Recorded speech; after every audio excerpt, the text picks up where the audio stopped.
adja könnyen magát. Na végre. Fú, de csúnya vagy. Megvolt a vacsora, és itt a desszertem. Ez a Mefloquine nevű gyógyszer. Köztudott egyébként, hogy minden gyógyszert utálok. Nem kell szednem szerencsére még semmit. Ezt sem szívesen veszem be, de nincs más opció. Egy olyan területre megyünk, ahol ha az ember túl akarja élni, szó szerint, akkor ezt a gyógyszert be kell venni. Ez egy malária elleni gyógyszer, amelyet vacsora után bőfolyadékkal be kell venni. Az első szemet azt már az utazást megelőző 1 héttel bevettem, a második szemet az utazás napján, majd további 4 hétig hetente 1 szemet be kell venni, azért, hogy ha esetlegesen maláriával fertőzött szúnyog a célterületen megcsípne, akkor ez a gyógyszer ki tudja azt garantáltan tisztítani a szervezetemből.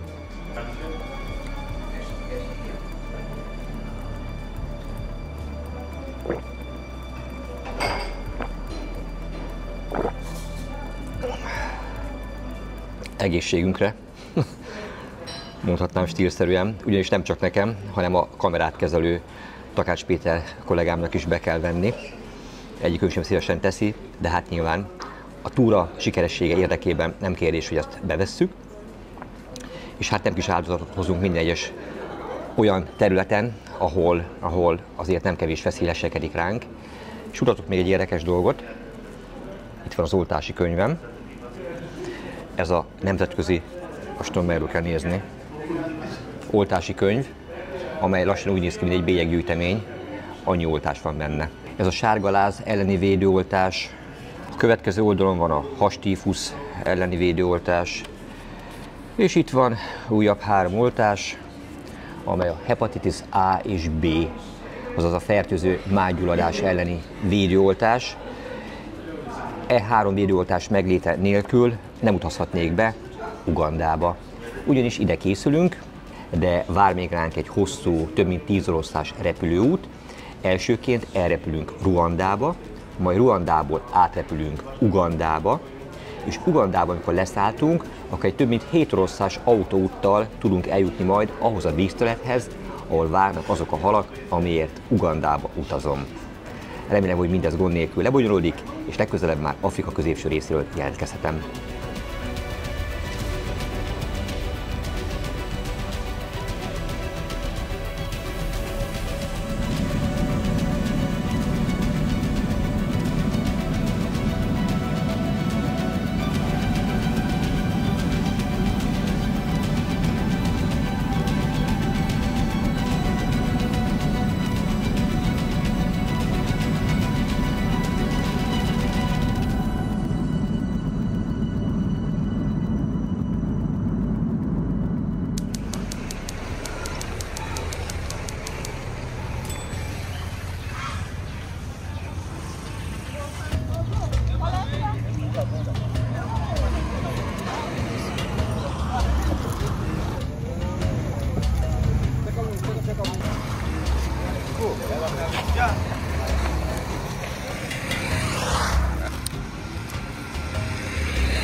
Túl vagyunk végre ezen a majd másfél napos hosszú utazáson, és megérkeztünk horgászatunk főhadiszállására, a Para Safari Lodge-ba.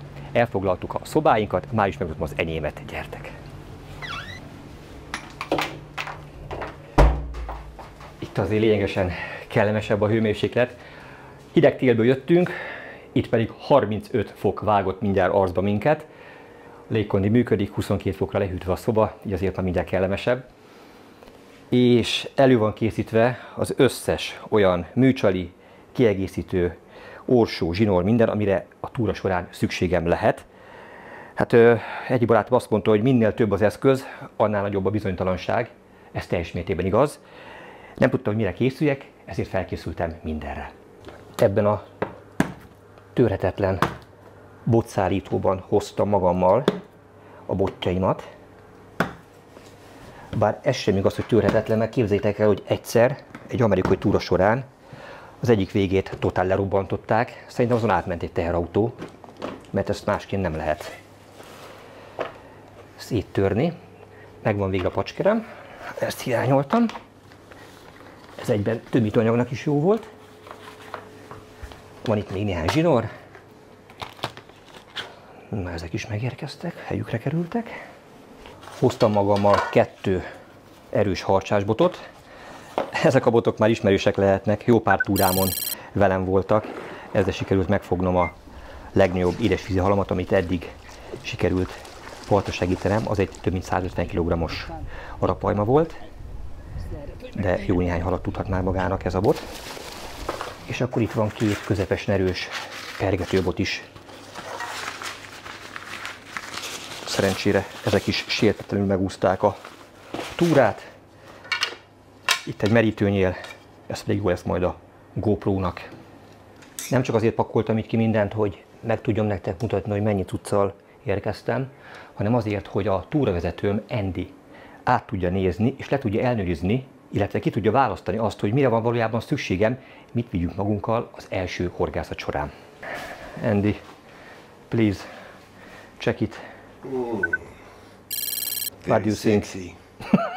It all looks very sexy. Thank you. What do you think? What we need? All of this is good. Put one of those babies on there.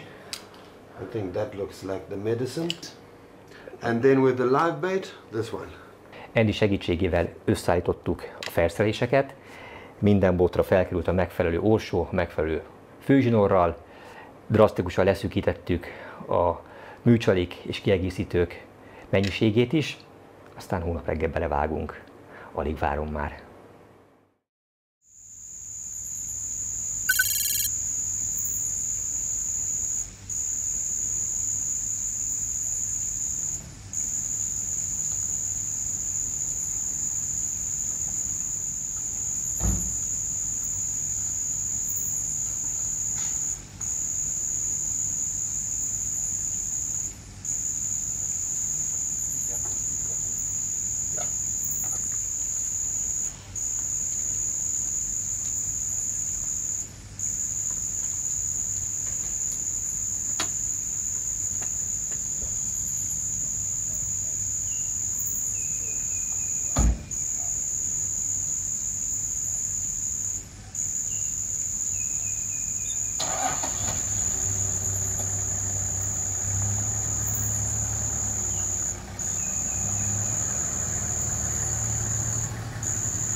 Csalihalak.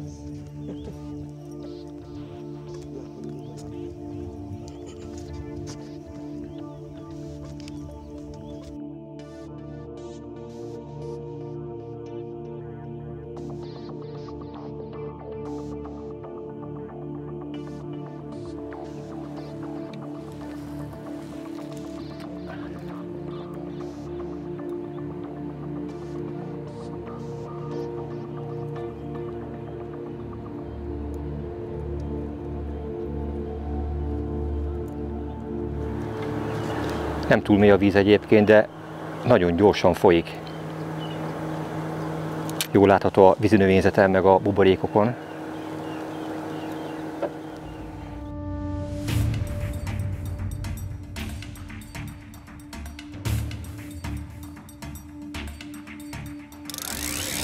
Fogtam az előbb egy csalihalat, gyorsan is került a horogra, bízva abban, hogy valami elkapja. Mindjárt kiderül, hogy komolyan gondolja-e, hogy kellően nagy méretű ahhoz, hogy meg tudja enni ezt a csalihalat.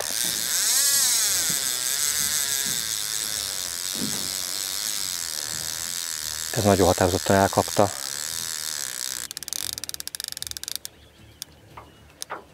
Vajon meddig nyeressen? Most megállt.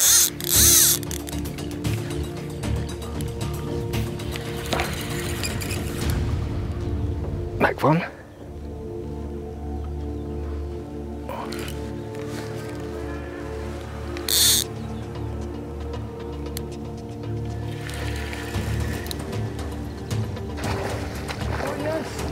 First one.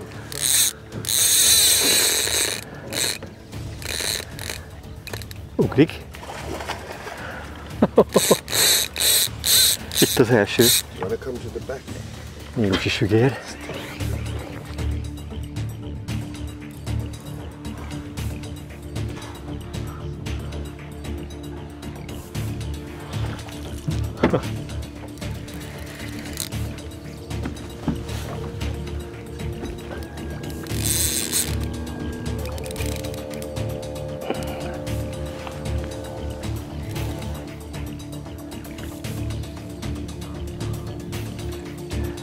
Kemény botot, hogy meggörbíti.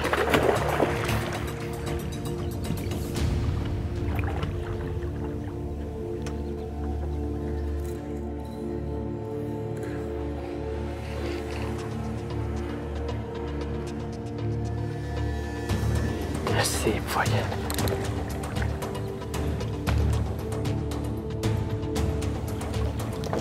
Elég vékonyan van akadva. Ez az.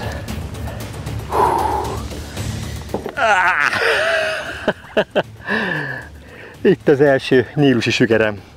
A fehér nílusból. Ez elég hatékonynak bizonyult. Egyetlen egy csalihalat sikerült fogni. Azt feltűzve azonnal egy gyönyörű nílusi sügeret adott. Nagyon boldog vagyok.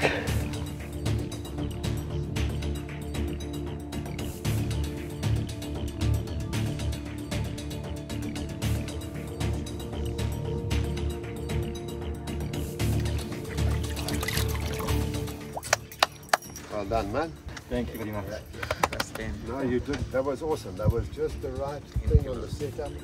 You gave him enough time. Waited with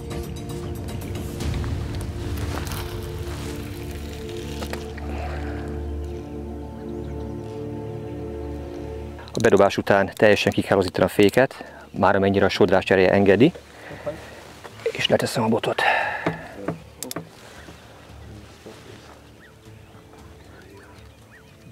Most ezzel a döglött csalihallal dobtam vissza, mert nincs annyi csalihal, hogy elég legyen.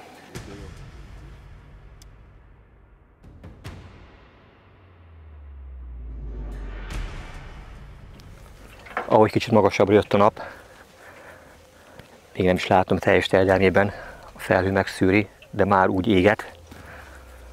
Jöttünk a hideg télből, nem kérdés, hogy be kell kenni magamat.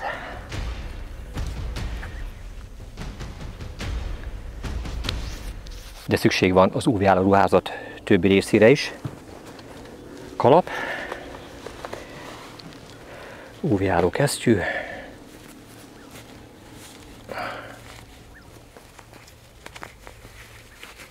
Rajtam van már a nyaksál, amelyet majd felveszek, ha még jobban tűz a nap.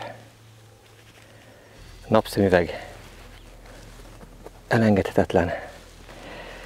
Rajtam van már az UV-álló ing, UV-álló nadrág, úgyhogy minden ellenáll ennek a rendkívül erőteljes napsütésnek, annak érdekében, hogy a télbe érkezett és érzékeny bőrömet ne tegyem ki szükségtelen módon a napkárosító hatásának.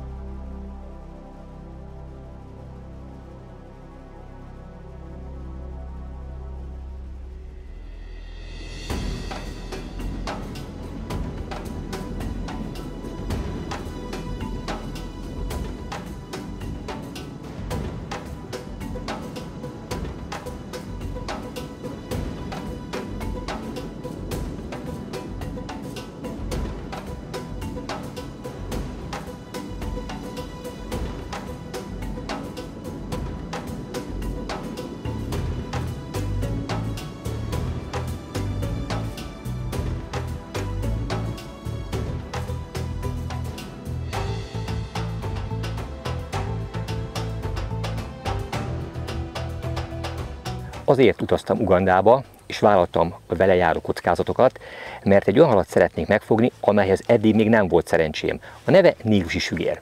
De ha kimondom ezt a két szót, akkor valószínűleg a tájékozott horgászoknak elsőként Egyiptom, a Nílus és a Nasszer víztározó jut az eszébe. Nyilván nem véletlenül, hiszen ez a terület volt a leghíresebb territóriuma a nílusi sügérnek, de az utóbbi néhány évben vagy évtizedben szó szerint szinte az utolsó darabig kiirtották ebből a hatalmas víztározóból vagy vízrendszerből is ezt a csodálatos halat, és ahhoz, hogy legyen esélye a horgásznak eredeti környezetében megérinteni ezt a halat, olyan vízterületeket kell keresni, mint ahol most vagyok.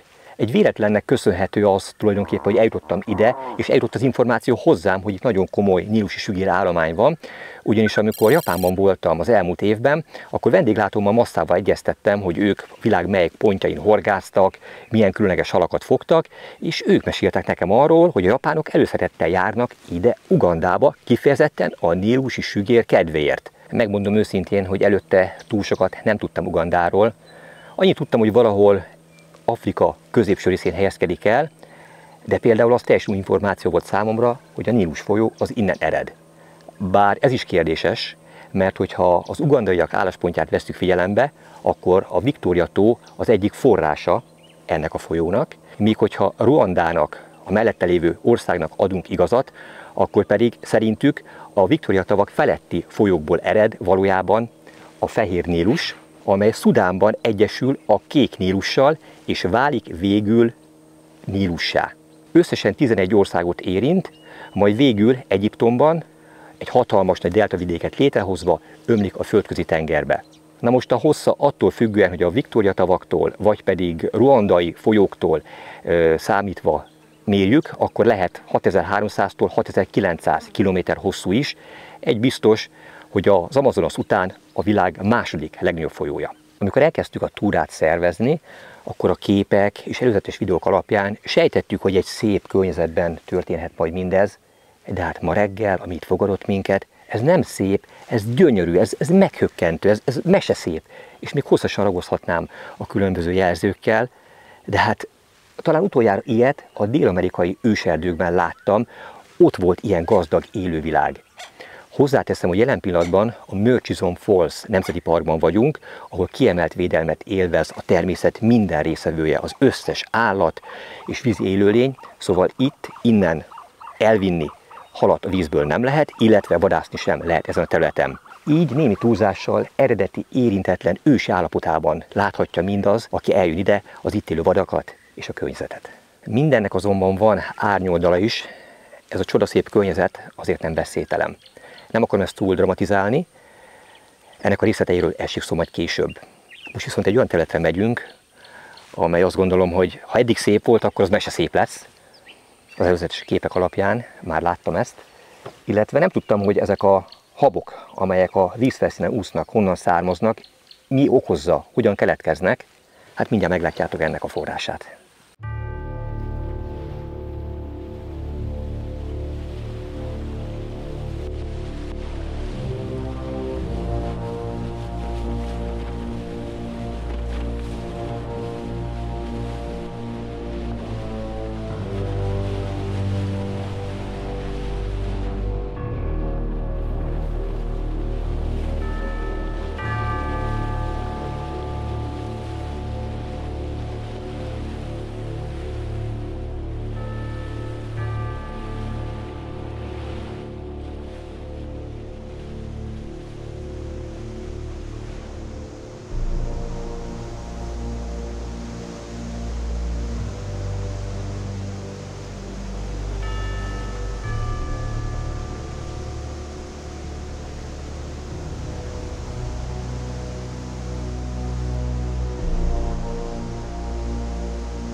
megvan a hab forrása, a kanyar mögött található hatalmas vízesés, amely a Fehér Nílus legnagyobb vízesése.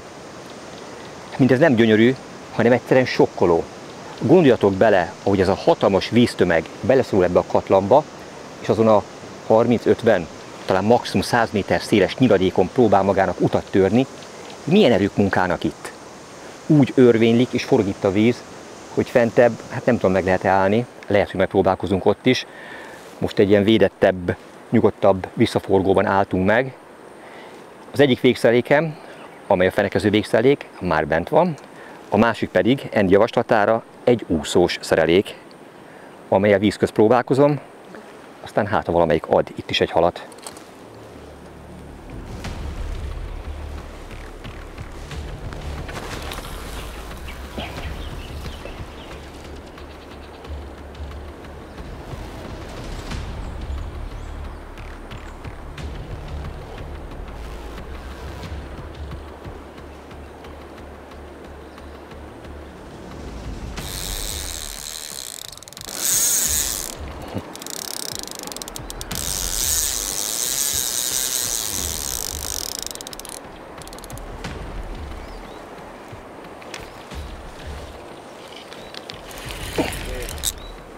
Megvan.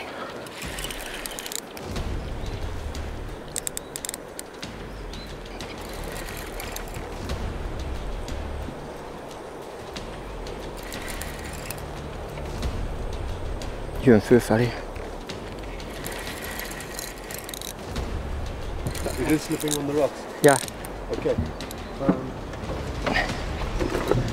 Sit down in the boat, please.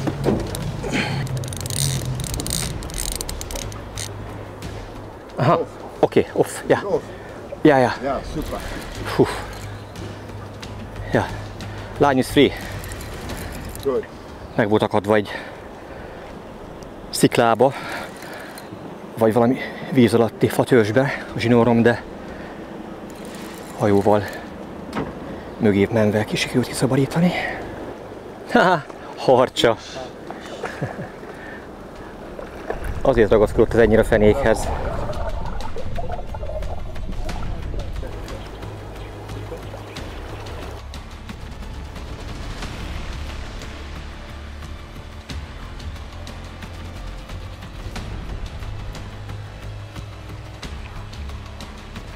Egy szép harcsa a következő hal. Semutundu a helyi neve ennek a harcsának, mint ahogy megtudtam az idegenvezetőimtől. Nagyon szép, izmos, erős hal. És nem is tudjuk, nem is sejtjük, hogy hány fajta ragadozó hal él ebben a vízben, bár nyilvánvaló, hogy a csúcsragadozó az a nílusi sügér.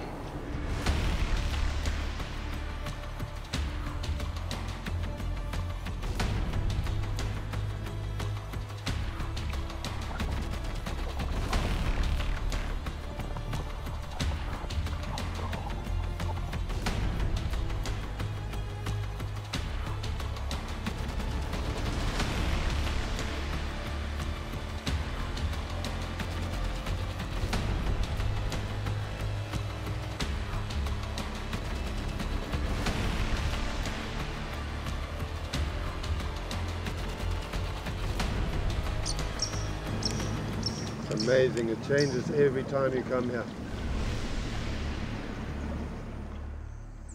A horgászat megkezdése előtt túravezetőm Andy tájékoztatott arról, hogy milyen veszélyek leselkednek itt ránk, mire kell odafigyelni, mire kell vigyázni. First, malaria. Do you have the pills? Uganda az egyik legfertőzöttebb terület, ahol a malária kialakulásának komoly esélyei vannak, és az sem mindegy, hogy milyen gyógyszert veszünk be, mert az itt élő szúnyogtörzs az teljesen másfajta maláriát terjeszt, mondjuk mint Kongóba, vagy a környező országokban. Mint korábban látható volt, a gyógyszert már bevettük, szóval erre is felkészültünk. Number 2, tsetse fly. When you're fishing on the river, don't wear dark colors. Blue and black is no good.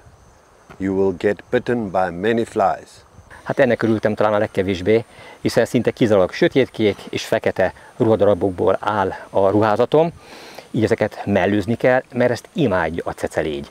úgy támad, hogy egyszerűen nem tud az ember tőle horgászni. Már az is elég, hogy a szemüvegem egy kicsit sötétebb, vagy itt van a mikroport, amelynek a szélvédő zsákja fekete, ezt úgy támadják, hogy nem győzöm őket elhajtani. Miközben köztudott, hogy a cecelégy, ha megcsíp, álomkort terjeszt. Köszönöm szépen, de erre nincs szükségem.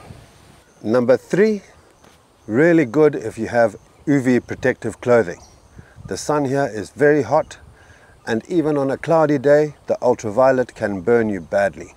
Mivel nem először horgászom ilyen területen, erre már felkészülten érkeztem, és mint korábban mutattam, minden ruhadarabom UV-álló, így a kalapom, a nyaksálom, az ingem, a nadrágom, kesztyűm, mindenem. Illetve korábban már bekentem naptejjel az arcomat, így esélyt sem adok annak, hogy a nap megégessem.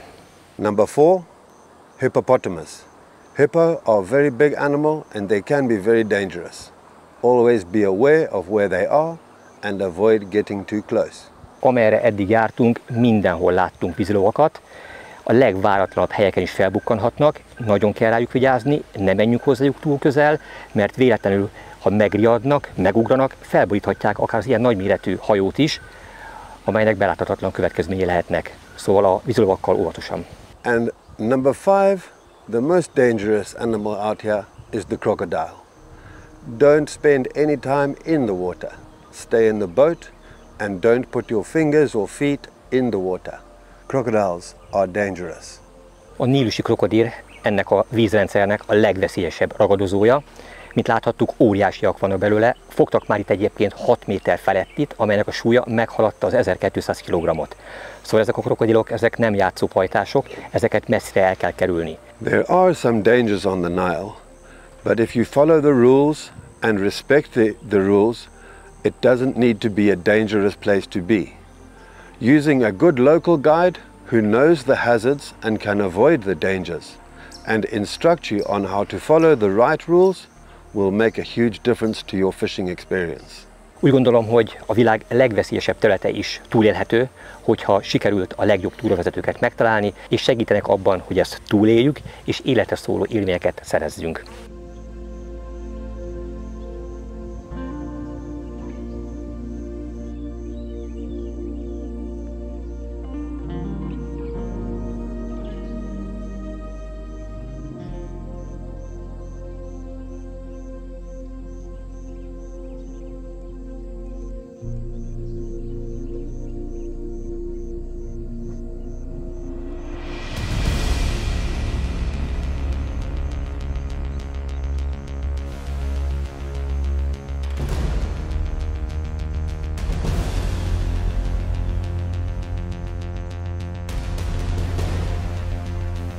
Látva ezeket az óriási krokodilokat, nem kérdés, hogy miért mondta ezt Andy, hogy ne nyugáljunk a vízbe.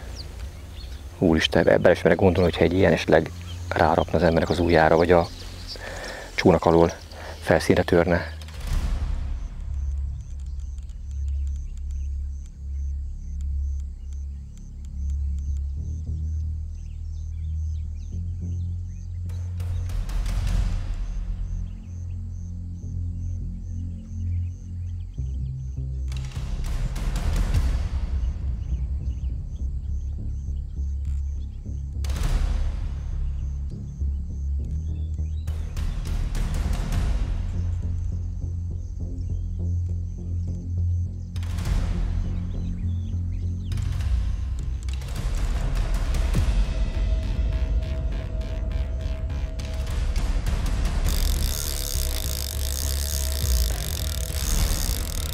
Nem állt még egy pillanatra sem.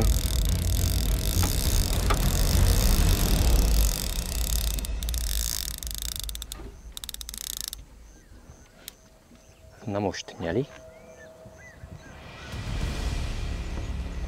Ez a horgászat legizgalmasabb része, amikor tudja az ember, hogy ott van a túloldalon a hal, ott rákcsája ízlégeti, forgatja a halat, a csali halat, amit a rógra tűztem, de vajon meddig kell még nyeletni? Vagy ott van-e még? Most jelen pillanatban nem történik semmi. Beszorítom a féket is, fölveszem vele a kapcsolatot, ha még egyáltalán rajta van. Nézzük meg, mi történik.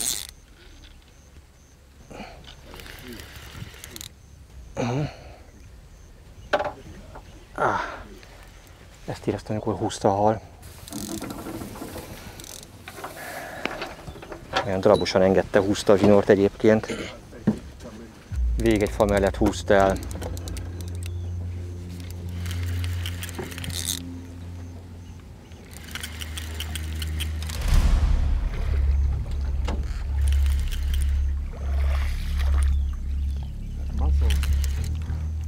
Fú, milyen kagylótelep, azt a mindenségét. Oké.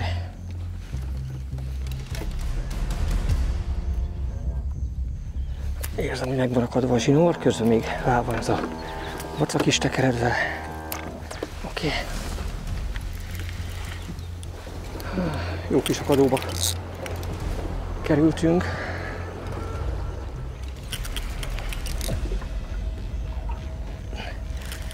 Line is free.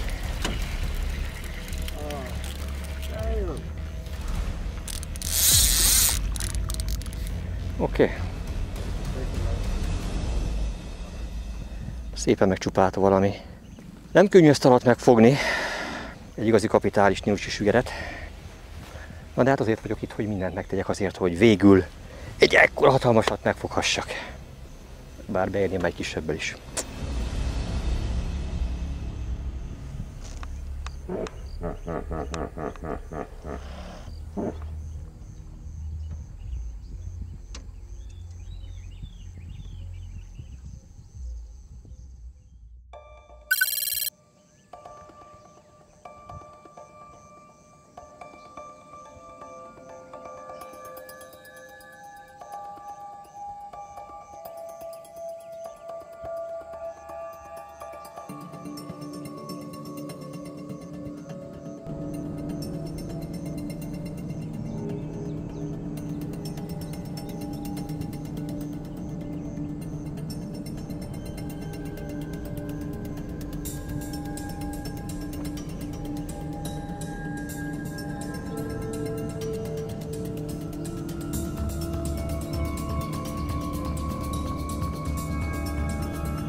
Andy javaslatára egyből a vízesés alatti szakaszra jöttünk fel. Egy visszaforgót választottunk, bízva abban, hogy itt vannak a ragadozó halak, és lám az első berobásra már is egy kapás érkezett. Kritikus kérdés, hogy meddig kell, meddig szabad nyeletni. A tegnapi nap folyamán is volt több rontott kapásom, mert nem nyelettem elég ideig, most megpróbálom nem elkapkodni. És a mai nap első halát megfogni. Elég határozottan húzza. Közben támadnak a cecelegyek.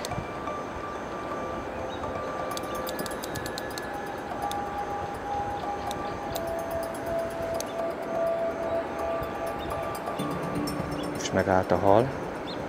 Most forgatja be a csalit. Ha újra megindul, akkor felveszem be a kontaktust, és bevágás helyett csak megemelem a botot. Azért nem kell bevágni, mert most mind a két végszelékemre circle, azaz körhorgot tettem, és ez egy nagyon érdekes horog. Amikor ilyen horoggal horgászunk, akkor csak meg kell feszíteni a zsinort, és felvenni a hallal kapcsolatot. És a horog általában a hal szája sarkába szokott akadni. Az ólom már felcsúszott. Mi lesz ez?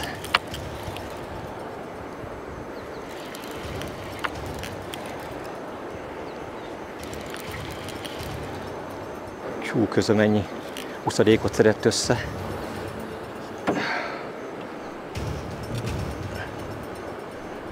Itt van már. Ez egy harcsa.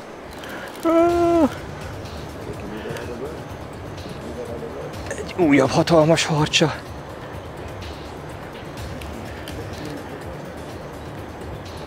Ezért nem ugrándozott ő.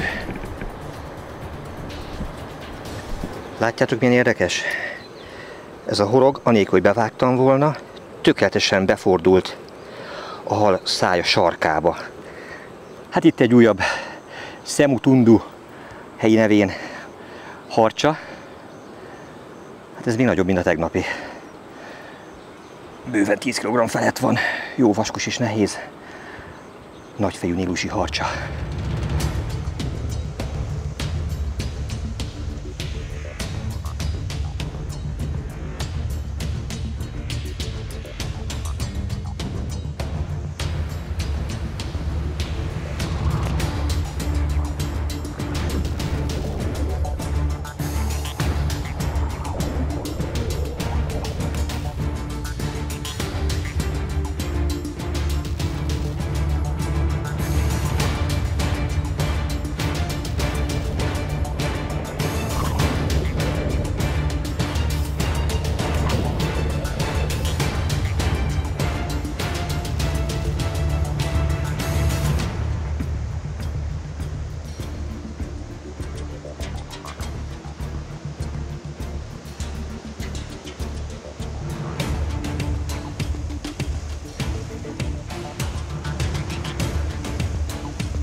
Az egyik legizgalmasabb és egyben talán legveszélyesebb helyszín, ahol valaha eddig szerencsét próbálhattam.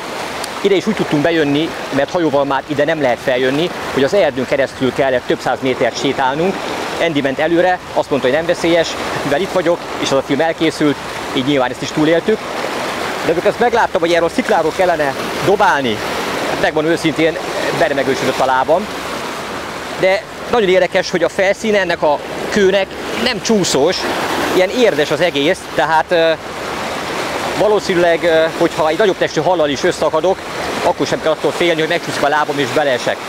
De mint az előbb látható volt, sikerült megakasztanom abban az öbölben egy halat. 2 baromi nagy szikla van, kb. Félúton, hát persze, hogy az egyiknek a tövébe belement, és hiába ez a baromi vastag, 50-es fonott főzsnor, hiszen készültem rá, tudtam, hogy nehéz szerepen fogok horgászni, hát persze ezt is eldörzsölte és elvágta. De az egészben a legmeghökkentőbb, hogy amikor visszanéztük a kamera felvételeket, hogy mit ronthattam el, nem tudom, mit rontottam el, de lényeg, hogy a hal elment, mögöttem kiugrott a hal. Tehát, ahogy megszabadult a horogtól, vagy az ellenállástól, kiugrott, kivetette magát a hal. Egy vigasztal, nem volt túl nagy, maximum 10 kg. Most fölteszek egy másik műcsalit, és folytatom a pergetést. Abban nem is merek belegondolni, hogyha esetleg itt megcsúszna a lábam, és beleesnék ebbe az örvénylő vízbe, mennyi esélyem lenne innen kiúszni. Szerintem sejtitek, nem túl sok.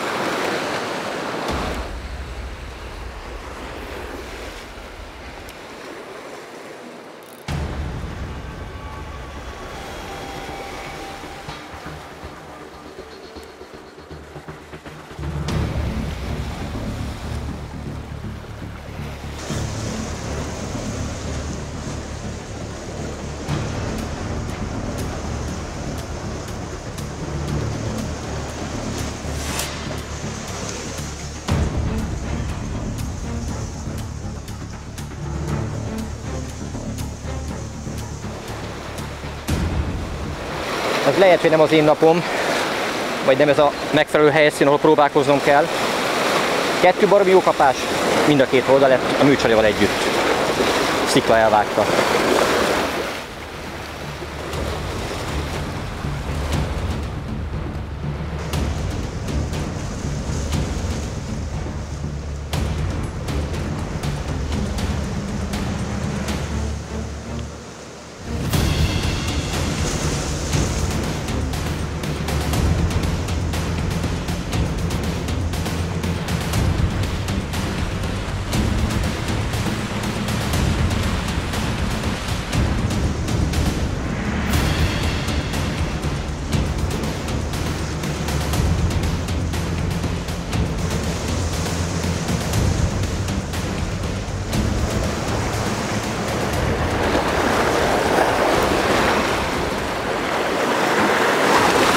Most már sikerült elhoznom az előző zsinórszaggató sziklák mellől.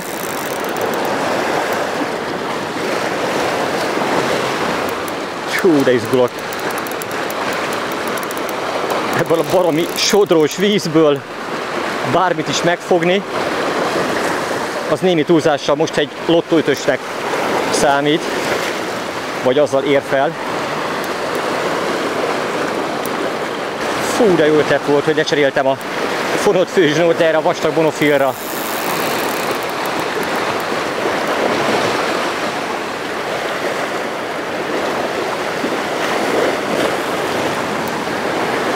Ó, kiugrott a ükelbe.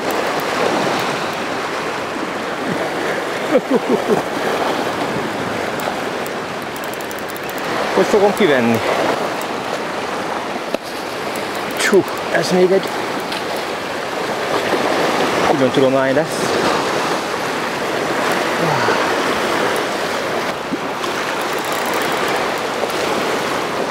Try and bring them in here if you can. Andy segítsége nélkülözhetetlen. Nem tudjuk másként kivenni. Ez az. Oké. Beautiful, man. Well done. Result. Biggest one so far, I think. Yeah. Hihetetlen boldog vagyok. Elmondani nem tudom, hogy mennyire értékesnek tartom ezt a fogást. Mennyire nehéz volt megfogni. De lám, mindig mindenre van megoldás. Hihetetlen. Nagyon büszke vagyok rá. Gyönyörű, szép nílusi sügér.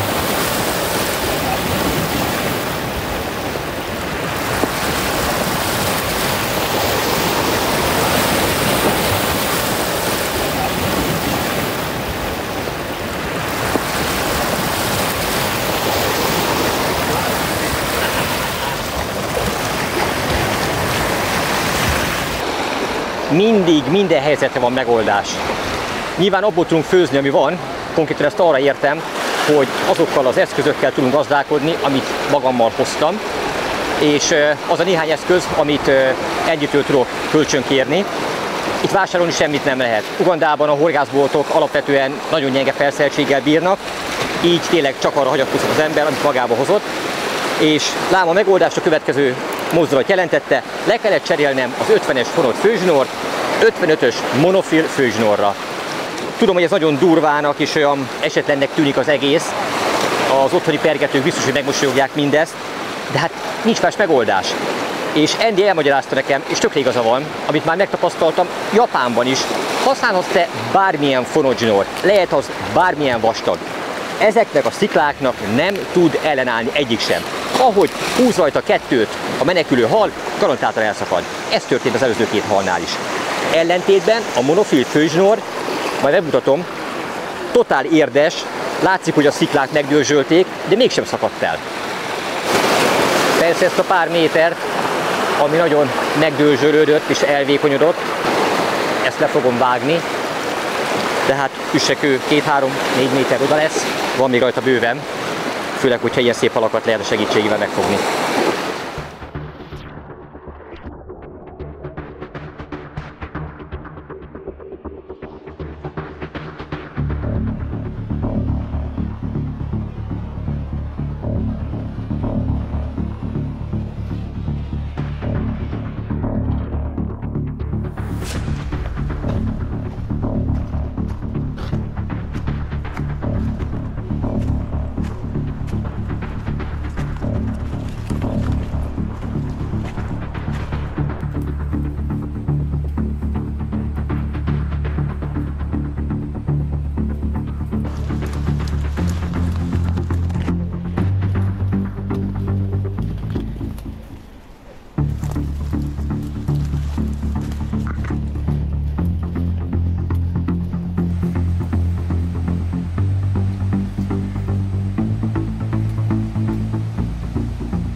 kell várni, hogy a víz elhúzódjon, és akkor most lehet átszaladni.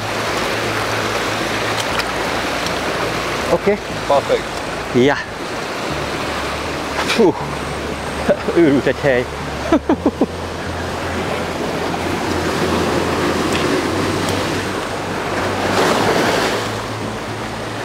Andy azt javasolta, hogy ezen a helyen egy gumihalat tegyek fel. Hoztam magammal ilyet is. Itt a mederfenék nagyon érdekes, minimális sziklát tartalmaz, ezáltal fenékre leengedett csalit is lehet mozgatni, és remélhetőleg, ha van ott hal, akkor kapásra ingerelni vele.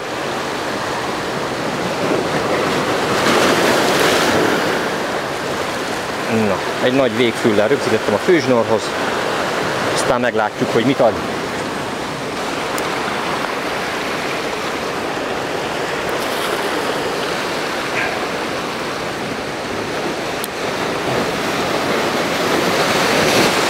Talán most ért feneket.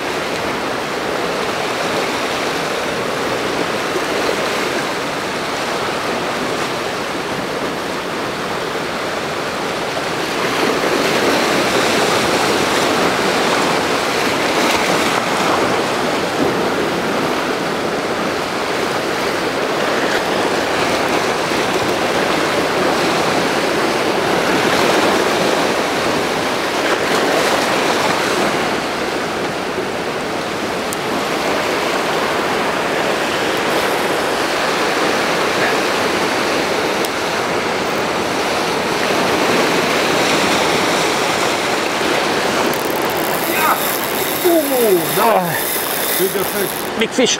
Bigger fish. Ez igen. That's a nice fish.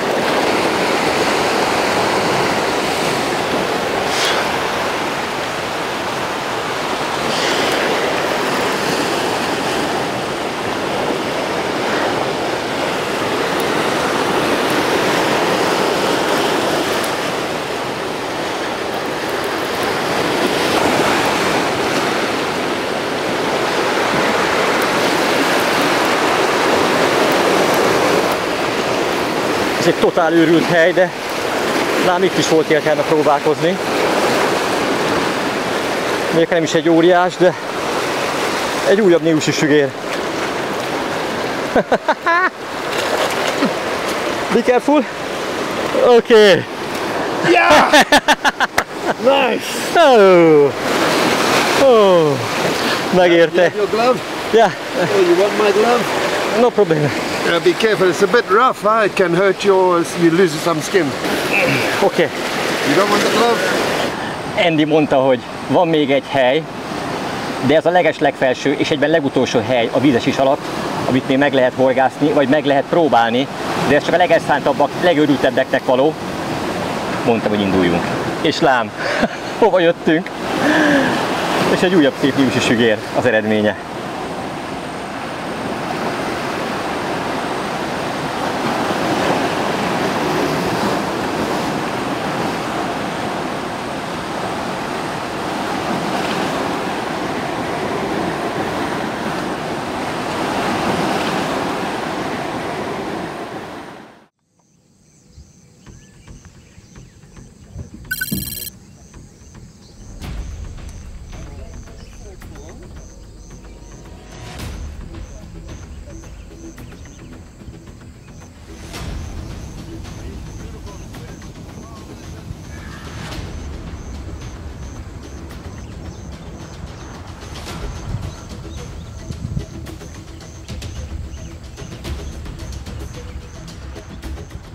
Így a harmadik nap reggelén beszélnék arról, hogy milyen módszerekkel horgásszuk meg itt a Nílus folyót, illetve mivel lehet a leghatékonyabban megfogni a hőn áhított nílusi sügeret. A horgászat metodikája egyértelműen a kereső horgászatra alapul, legyen szó bármilyen végszellékről is, mert ugye meg lehet ezt fogni fenekező végszellékkel, fenékretett ólommal és csalihallal. A fenekező végszellék áll egy 9-0-ás szörkülhorogból, amelynek a hegye vissza van görbítve. A horog nem a főzsinórra van felkötve, hanem egy 1 mm átmérőjű harapásálló fluorokarbon zsinórra. Ez nem csak a harapásnak, hanem a sziklák dörzsölő hatásainak is sokkal jobban ellenáll, mint az egyébként is vastag, de mégis sérülékenyebb 55-ös főzsinór. Ez alul is és felül is krimpelve van, majd jön egy erős forgókapocs, felette pedig az ólomnehezék, amely csúszóra van állítva, így végtelenségig tud csúszni, hogyha a hal megfogja a csalihalat és megiromodik vele. Meg lehet fogni úszós végszerelékkel, ahol víz közt van a csalihal felkínálva.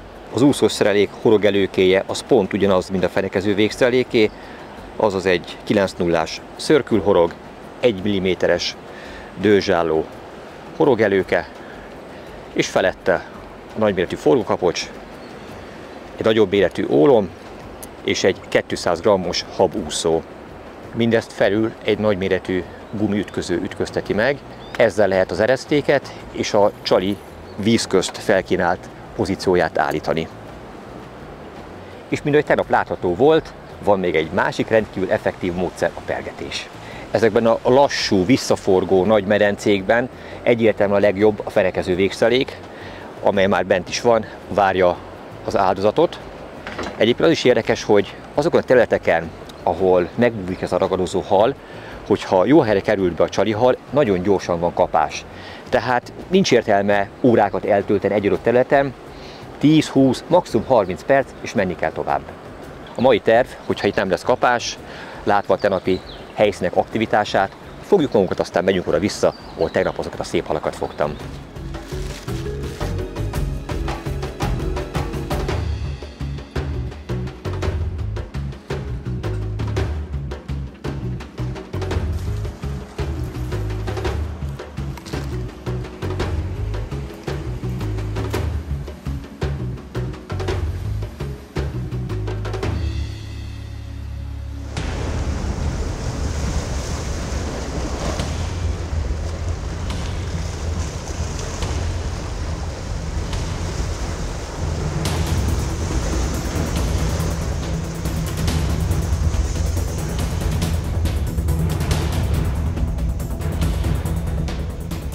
Felkerült a horogra a csalihal, amely jelen esetben tilápia. Eresztéket kb. 2 méter mélyre húztam, az úszótól számítva. És akkor beteszem ide szépen a kavargó vízbe.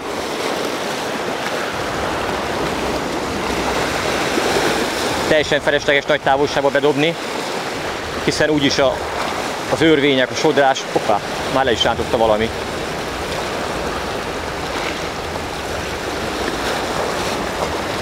Ahogy bedobtam, azonnal elkapta valami.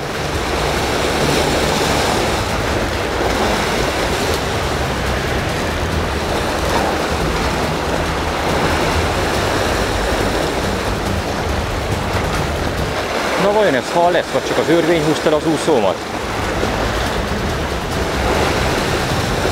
Nem, ez hal. Húzza a féket. Most dobtam be. De jóságos ég. És megy kifele a sodrásba vele. Nem várok vele tovább. Meg is van.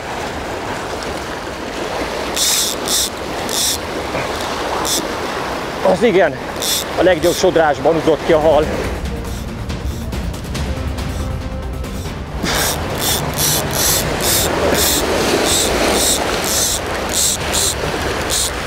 Ez igen. Ilyet.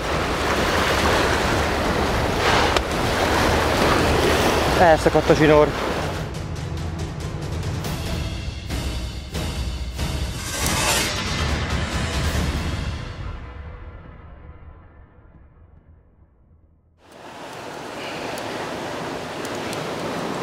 Ha van bármilyen apró sérülés vagy hiba a felszerelésen, vagy a zsinóron, vagy a végszereléken, ez a terep és ezek a rendkívül erős halak nem kegyelmeznek. Egyszerűen nem lehet hibázni. Nem lehet, hát folyamatosan hibázok, de hát próbálom ezt kiküszöbölni, és a szereléket még erősebbé, még biztosabbá tenni. Elsőként megcsináltam az új horogelőkét, még erősebb krimpel, még erősebb forgóval. Bár szerintem a gyenge pont nem ez volt. Éppen ezért a főzsinort még vastagabbra és még erősebbre cserélem.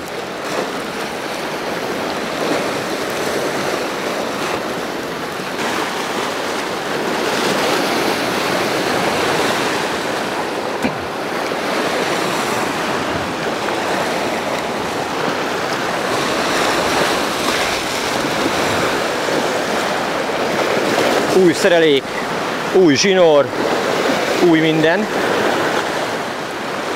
Hoz nekem egy hatalmas nílusi sügeret.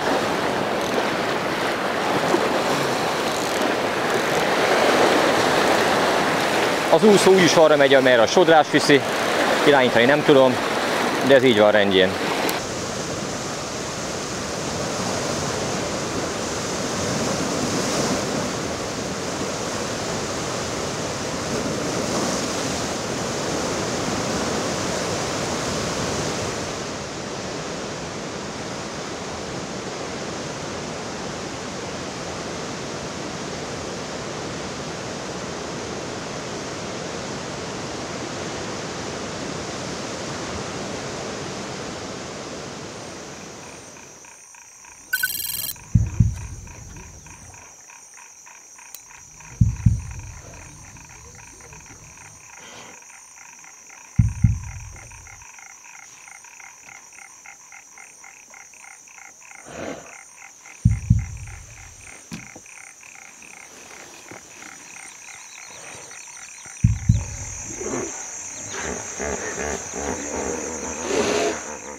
Lehagyottam a felkapókart, hát hogy még könnyebben tudja húzni, még kisebb ellenállás kell neki. Imádom a féknek a hangját, de nem biztos, hogy az a célra vezető. Ez most elkezdte húzni rendesen, meg sakrálni. Na most lassított, megpróbálom fölvenni vele a kapcsolatot.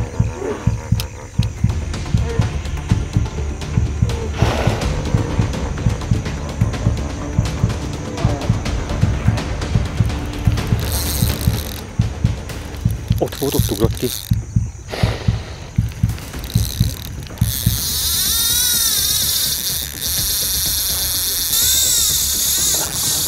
Hogy a zsinór?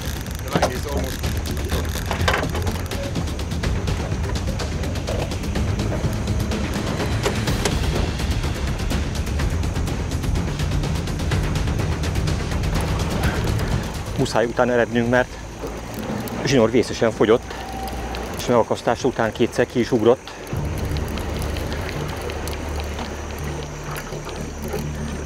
Most már csak azon kell izgulni, hogy a horog jó pozícióban legyen.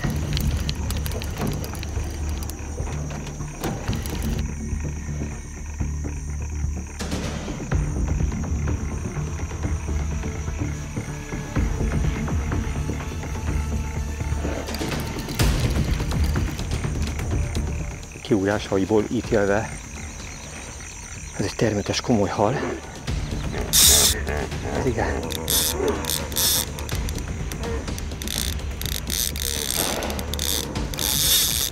Úristen, mekkora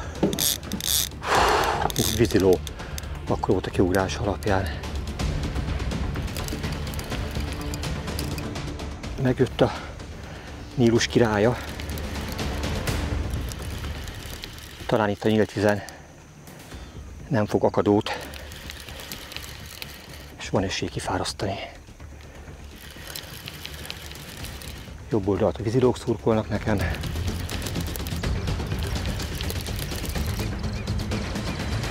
Jön felénk a hal.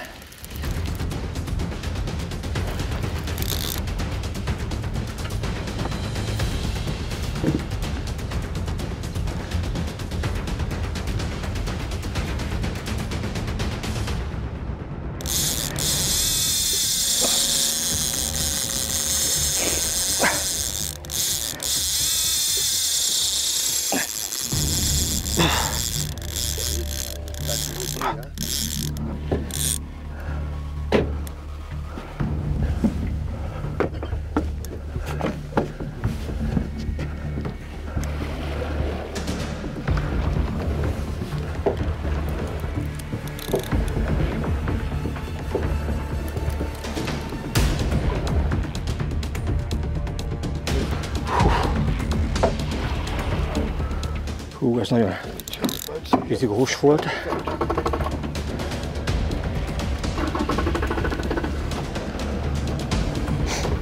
Hú.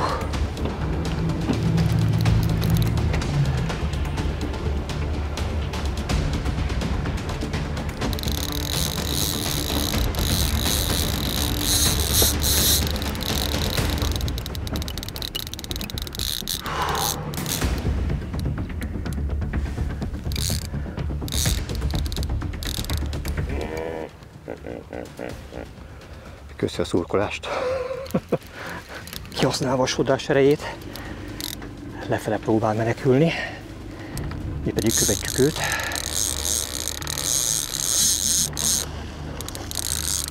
Úristen, mekkora!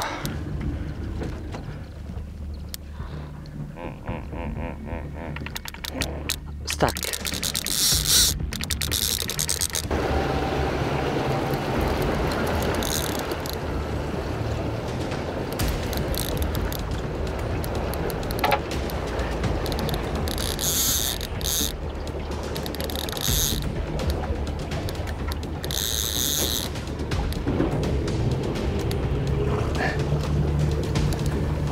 Okay, line is free. Maybe. Fú. Az előbb talált egy akadót.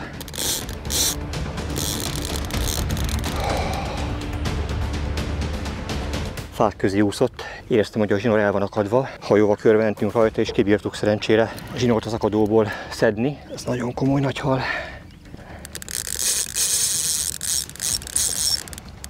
Hatalmas. A Nílus királya itt van előtte. Úristen!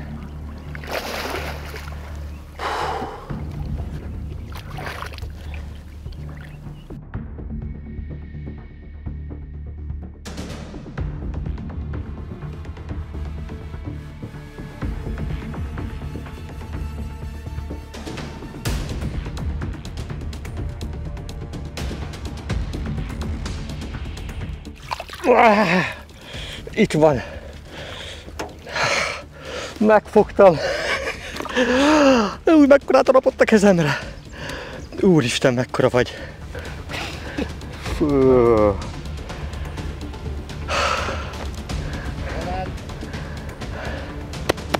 Thank you, thank you.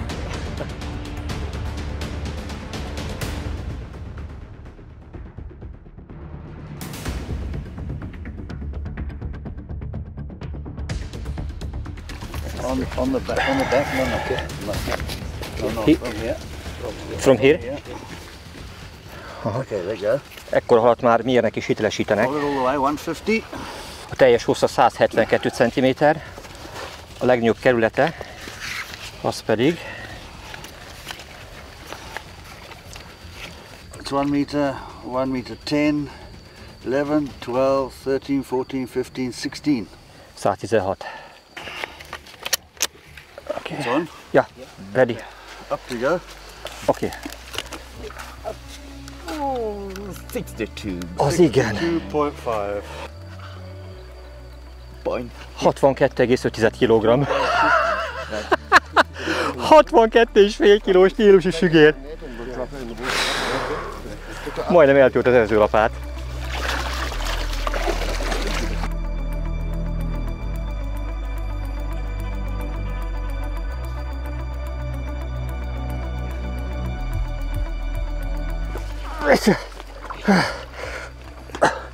Itt van a Nílus királya. Itt van ez a hatalmas nílusi sügér, amiért Ugandába utaztam. Hát ez egyszer elképesztő. 3 is alig bírjuk megtartani. Hihetetlen boldog vagyok. És büszke, hogy meg tudtam fogni. Majd mesélek arról, hogy milyen volt az előző 2 napom. Ne tudjátok meg. De csak az fog ilyen halat, aki kitartó, aki bízik magában, bízik a csapatában, és ezekben a nagyszerű emberekben.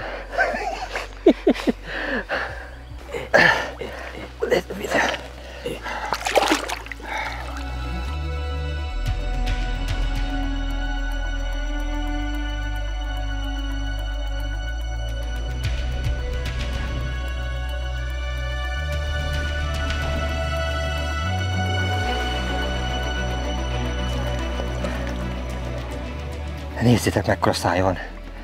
Ebbe egy focilabdát be lehetne tenni. És milyen, itt ilyen érdes fogai vannak. Jól látszódik.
Amikor együtt örül mindenki.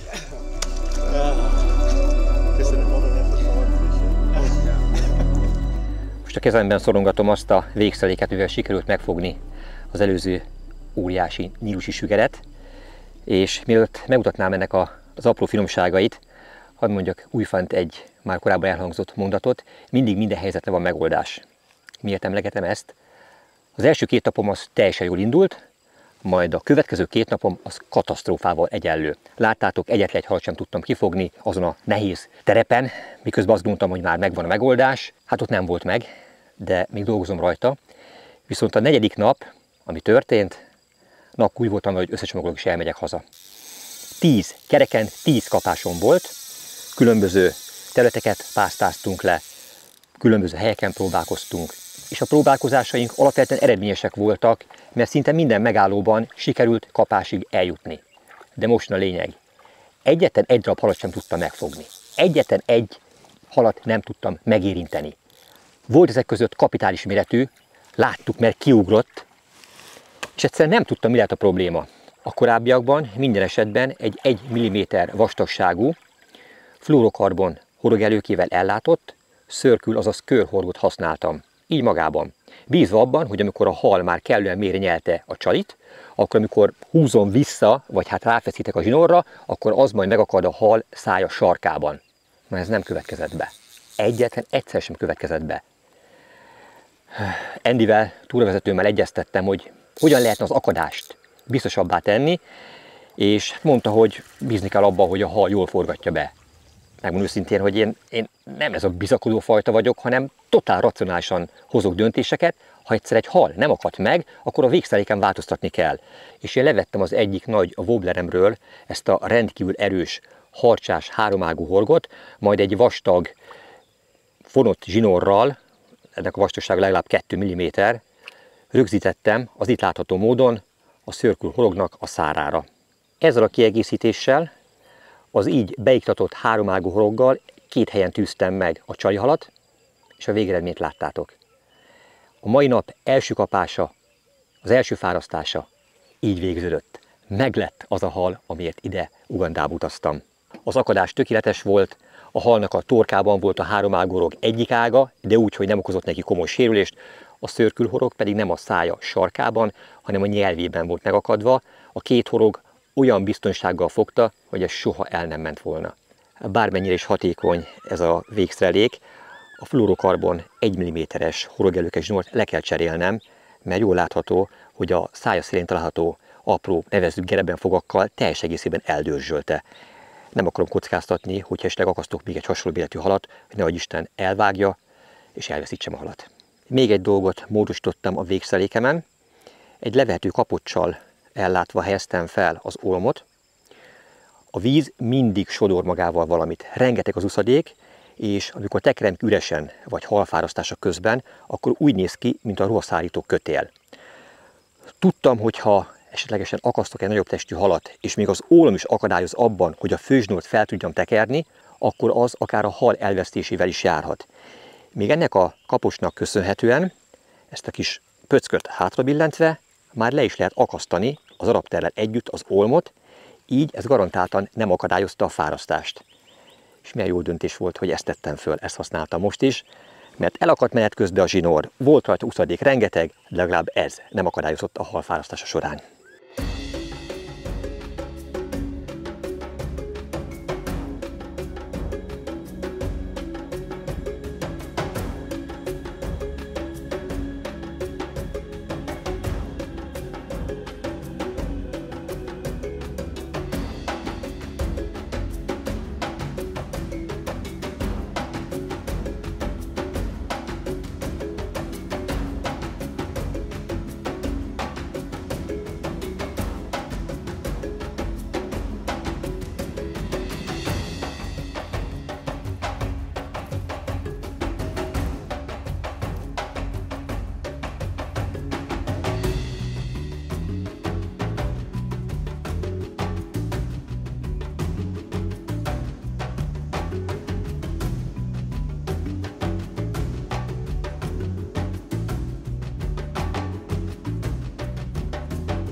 Jaj. Falad dőzsöli már.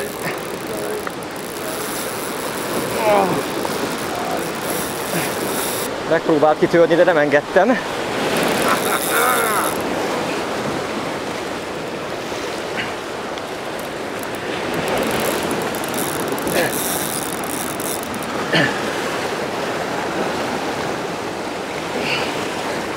Nem engedem.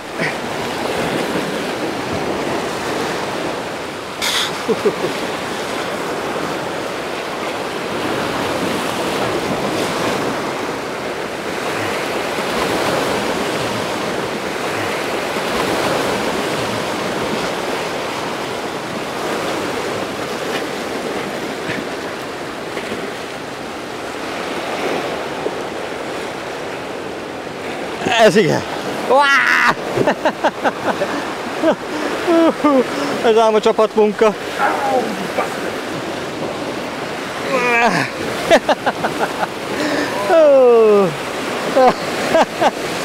Ez ám a tökéletes csapatmunka.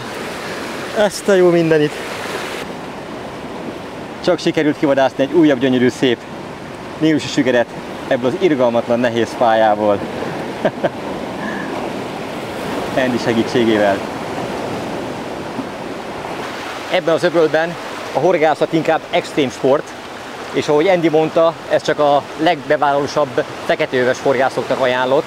Eleve a sziklákon végigmászni, majd az ott megakasztott halat megtartani, partra segíteni, tehát tényleg ez egy őrület, amit zajlik, de hát imádom az ilyen kihívásokat. Éreztem, tudtam, hogy vissza kell még ide térnem, és most egy felerősített felszereléssel, 60-as monofil főzsnorral, erősített jighorgokkal tértem vissza.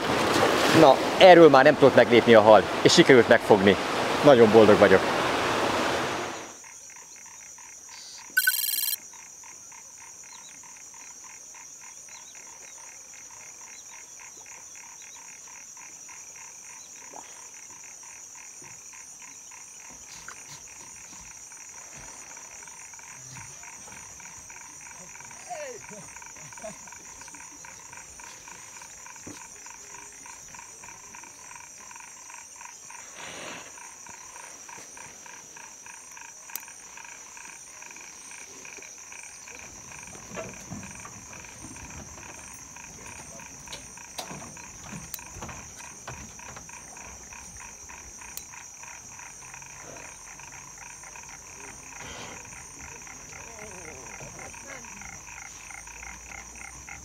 Ez már a 6.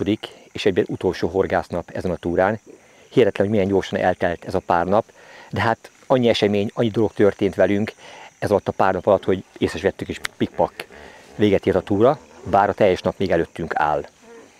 Nagyon nehéz bármit is mondani a terapi nap után, hiszen amiért jöttem, hogy megfogjam a Nílus királyát, ez teljesült.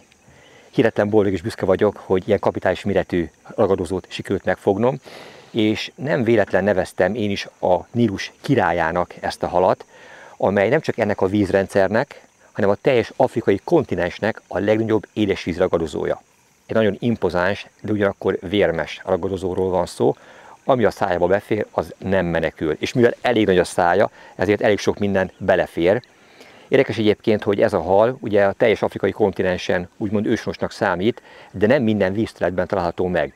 Például a Victoria-tóba, amelybe utólag telepítették be, ott olyan mértékű pusztítást végzett, hogy a halfauna, a természetes őshonos halfauna több mint a felét kiirtotta. De hát ugye nyilván ő csak tette a dolgát, és növekedni akart minden nagyobbra. Na és akkor mekkora az a méret, amit el tud érni? A hiteles források szerint akár 200 kg is lehet a testtömege, de nyilván azért a realitások talaján maradva 5 és 20 kg között fognak ebből a halból a leggyakrabban.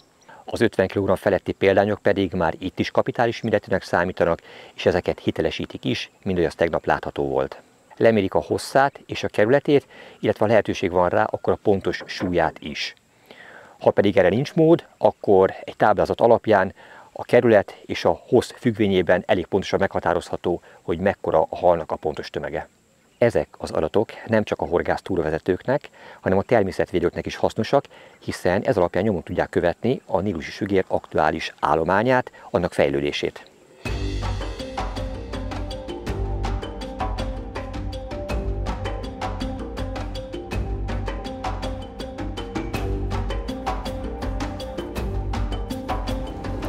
És elég közel vannak.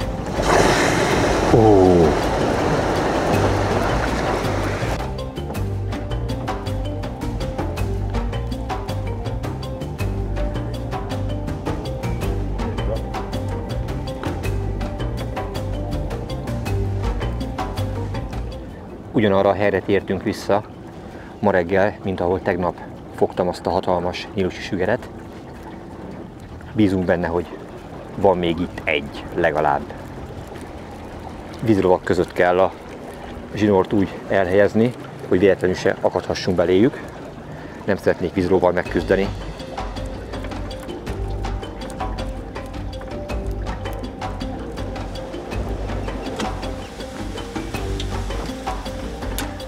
Oké.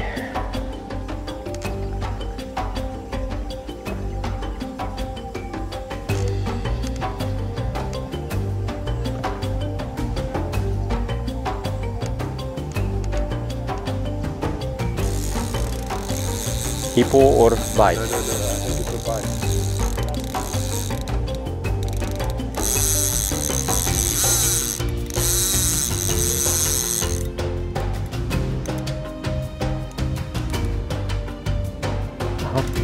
Skipo.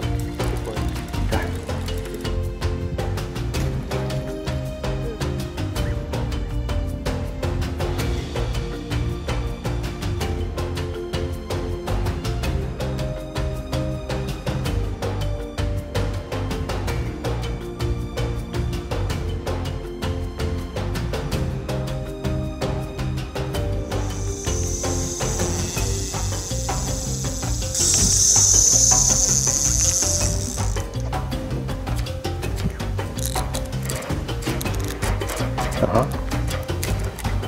Nézzük. Olyan gyorsan húzta a zsinort a hal az ósó dobjáról, hogy nem volt kérdés, hogy utána kell menni, mert egy nagy testű hal képes egyébként az összes zsinort lehúzni pillanatokon belül.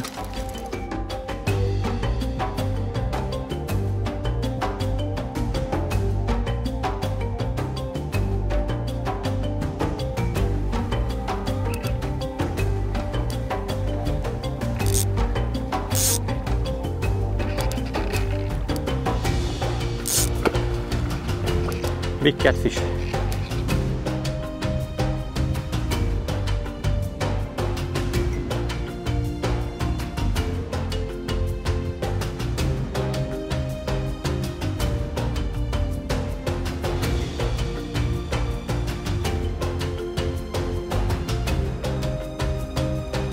Hello, szemutundu.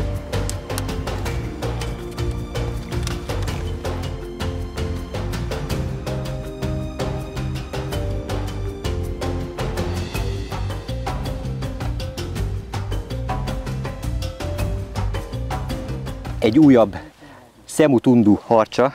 Úgy látom, hogy ő versenyez alapvetően a nílusi sügérrel, az életterük azonos, hiszen vagy ő jön a nagy méretű csalihalra, vagy pedig nílusi sügér.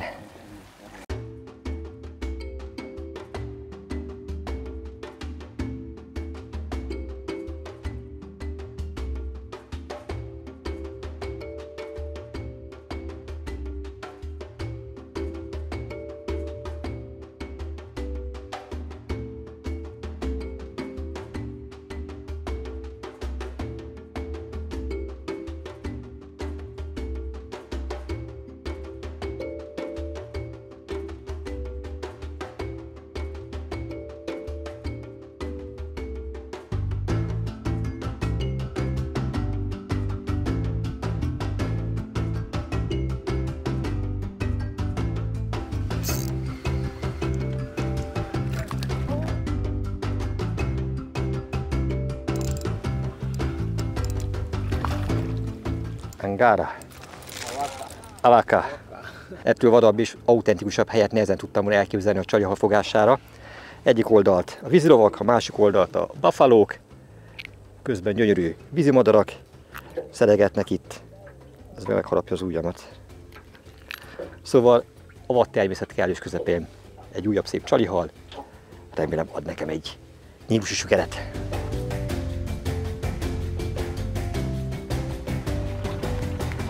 Az első horog, az szörkülhorog, jó kis sürgehal. És hogy ne tudjon véletlenül se lejönni róla, egy gumidarabbal rögzítem a horgon. Tehát így biztos, hogy nem tudja magát lefűzni a horogról a csalihal. És akkor jön a háromágú horog.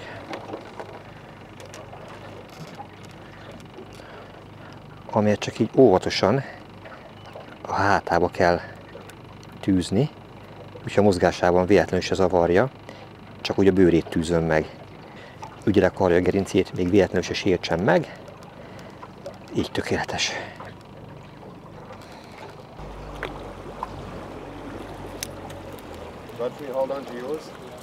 A végszelékeket most nem dobva juttattam be a kívánt helyre, hanem leengedtük. És kiálltunk a part szélére.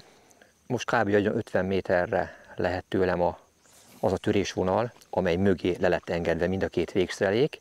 Itt nagyon sekély, másfél, maximum 2 méter mély lehet a vízmélysége, majd ott ez a homokos part hirtelen letörik 4-5 méter mélységűre.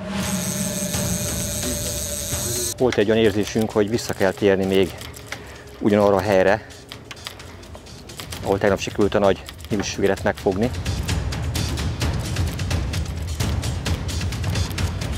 Reggel már próbálkoztunk itt, de akkor nem volt semmi. Most újra rápróbálunk. De ezúttal ott a hal. Jump there. Right side. Yeah. Stuck there. Meg van akadva.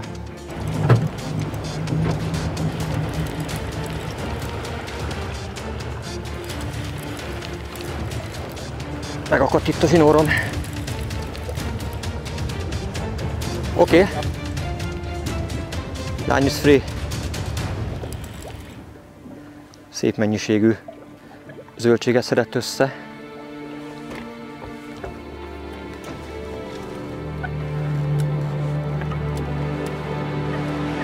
Oké, okay, thank you. Itt az ólomrögzítő kapocs. Úgy látom, ezt is le kell majd venni. Thank you.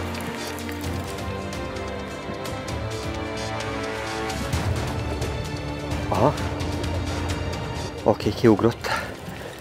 Megvan a kontaktus. De annyi nehezítő tényező van, annyi mindennek össze kell jönni, hogy végül partra kerüljön egy ekkora hal.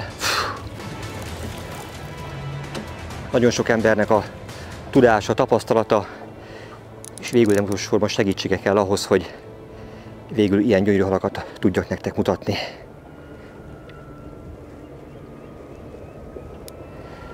Tökéletes csapatmunka van most is. Mindenki a lehető legtöbbet teszi hozzá. Jól látszott ez a túrán is végig, hogy mindenben próbáltak segíteni, de egy kulcsfontosságú dolog azért mégis hiányzott ahhoz, hogy esélyem legyen felvenni a küzdelmet ilyen hallal. A megfelelő végszelék, pontosabban azok az apró finom hangolások, amelyeket tegnap mutattam. A háromágú horog kiegészítő horogként való felillesztése, illetve az ólomnehezék pillanatok alatt történő levétele. Ezek biztosítják azt, hogy az akadás jó legyen, és fárasztani tudjak egy ilyen halat.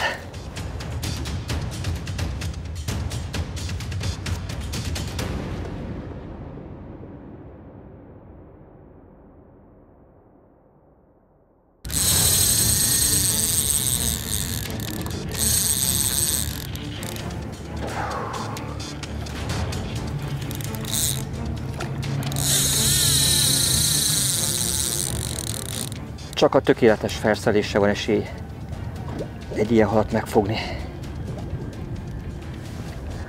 Bármi apró hiba fellép, garantáltan megtalálja a hal és lelép. Teljesen kiszámíthatatlanok ezek a halak. Az eddigi 5 nap alatt mindig a reggeli időszak volt a legaktívabb. Most reggel tulajdonképpen nem fogtam semmit, csak néhány darab harcsát. Konkrétan 2 kapásom volt, 2 harcsát fogtam. Egyetlen egy nílusi sügérkapás sem volt.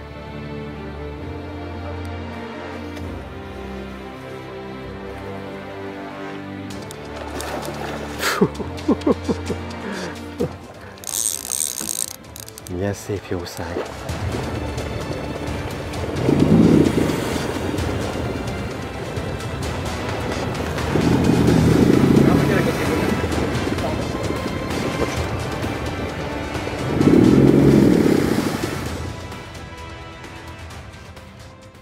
Még a fején is pikkelyek vannak, olyan, mint egy ilyen páncél, ami védi ezt a gyönyörű szép ragadozót. Csodaszép jószág.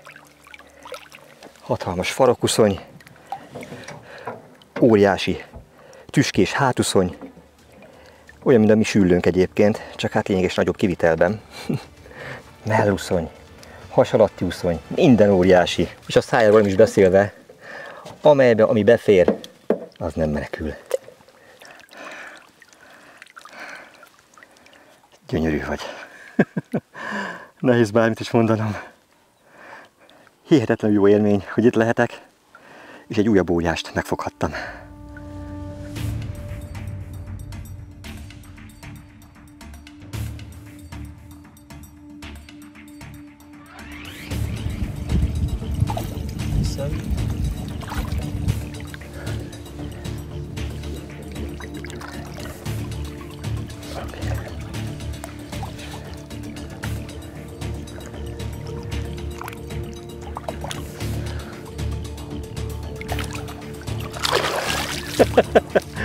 Ez is megvan. Még egy fontos dolgot szeretnék elmondani, hiszen az elején erről szó esett. Ez a fotózás itt a vízben, vagy a park közelében csak úgy történhet meg, hogy Andy végig itt volt mellettem, evezőlapáttal kezében, illetve időnként beindította a motort, hogy zajt csináljunk, hogy nehogy véletlen a krokodilok ide jöhessenek, és megtámadjanak. De megyek is a vízből, mielőbb bármi bántódásom esne. Gyere, Godfrey! Thank you. Thank you very much. Thank you for your help. Thank you too. Yeah. Fantastic. Thank you. Good result. So much. Amit mondtam, Okay. egy ilyen nagyszerű csapat nélkül semmi esélyem nem lett volna arra, hogy ilyen halakat megfoghassak. Fantasztik, bombasztik. Yeah. Yes, Mr. Bombastic. Thank you.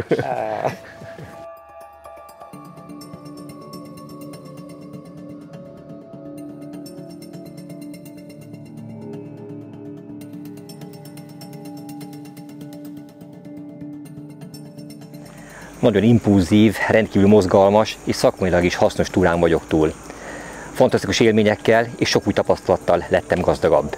Legszívesebben maradnék még, hiszen amit minket körbevesz, az megunhatatlan.